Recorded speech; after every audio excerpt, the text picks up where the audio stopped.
Dear Robert Nasi, Minister Siti Nabayam, colleagues from the podium, ladies and gentlemen, and colleagues and friends. It's really a pleasure for me to be here at the second Global Landscape Forum here in Bonn. The last time I attended the Global Landscape Forum, it was in Marrakesh, and there we invited to hold the future Global Landscape Forums for the next years here in Bonn, and I'm very happy to be here with you at the second time. And I heard we made some improvement from Robert. We made some improvement with regard to the weather. I hope it's not the only improvement we made. So the whole family here around Global Landscape for the Global Landscape Forum. Welcome to my hometown here in Bonn. Some of you know that the approach of the Global Landscape Forum is something that I sometimes called a masterpiece for sustainable development. It is in the center what I see relevant for implementing our 2030 agenda, and I will come back to some of the points, relevant points for that in a minute. To overcome the lack of sustainability in the land use sector, we need to make a lot more progress.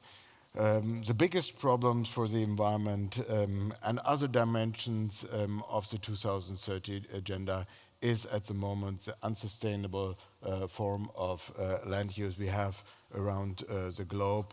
Honestly, we are dimensions, galaxies away from sustainable land use in the field of agriculture and forestry. The IPBES report on land degradation underlines this in an alarming way. 3.2 billion people of the world are affected by land degradation, which is roughly 40% of the world population. Most of them living in Central and South America, in Sub-Saharan Africa, and in Asia, but also the north of the hemisphere is increasingly affected by land degradation. 10% of the greenhouse gas emissions are linked to land degradation. And this week, it was already mentioned in Sharm el-Sheikh, COP14 of the CBD, finalized the work. We came up with some progress, an action plan. We came up with a work program to prepare COP15 in Beijing, where we have to decide about a new global biodiversity strategy for the next decade. We agreed on something on pollinators, and all this is quite fine. But to be honest, when I attended the high-level segment at the beginning of COP14, I was a little bit shocked. I was out of the CBD COPs for the last years. Actually, my last one was the one in Nagoya, which we prepared under German presidency. And I was shocked because it were the same speeches, it were the same sentences, it were the same assessments, it was the same way to apply to biodiversity as a method of urgency. But basically, looking at this decade, well, we have 2 years left until 2020, but it's very obvious that this is a lost decade for biodiversity. We were not able to turn the trend around. We are losing biodiversity at a range which is definitely not sustainable. And we did make some progress in some fields. We have more protected areas, they're better managed. All this is right. We are not now doing something for pollinators. All this is fine. But the centerpiece we didn't touch, and that is the unsustainable land use. We understood, politicians understood better than in the past the relevance of ecosystem services.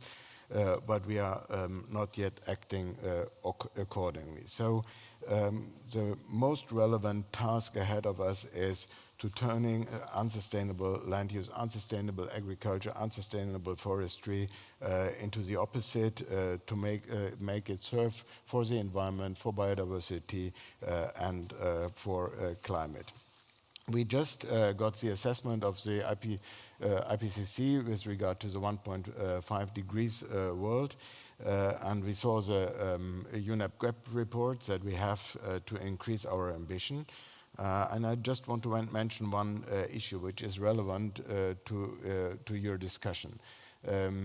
We have a vital debate now about negative emissions, and people usually think about bioenergy CCS when we are talking about negative emissions. There are some other tracks that are possible, but this is one centerpiece. And I tell you, forget about it. Forget about it unless we will change the way how we use our land, how we do agriculture. If you combine this with bioenergy, we will really run into a disastrous world. We can think about bioenergy CCS, but not before we have changed the way how we use our lands.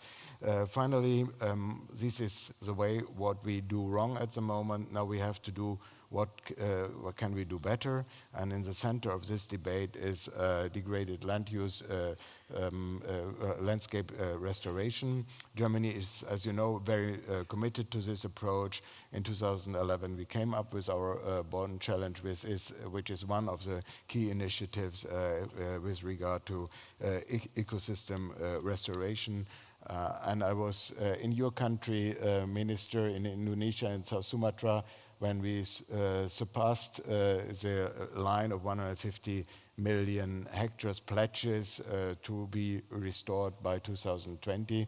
It was 2 years ago, 1.5 years ago in South Sumatra, and I heard that we are now, or saw that we are now at 168 million hectares pledges, and in a meeting just prior to this with IUCN, I heard last night we got another pledge of 1.2 million hectares by Zimbabwe, so we are now at 169.2 million hectares, and this is really something very promising, especially when you see that a lot of these pledges are already on their way to be implemented.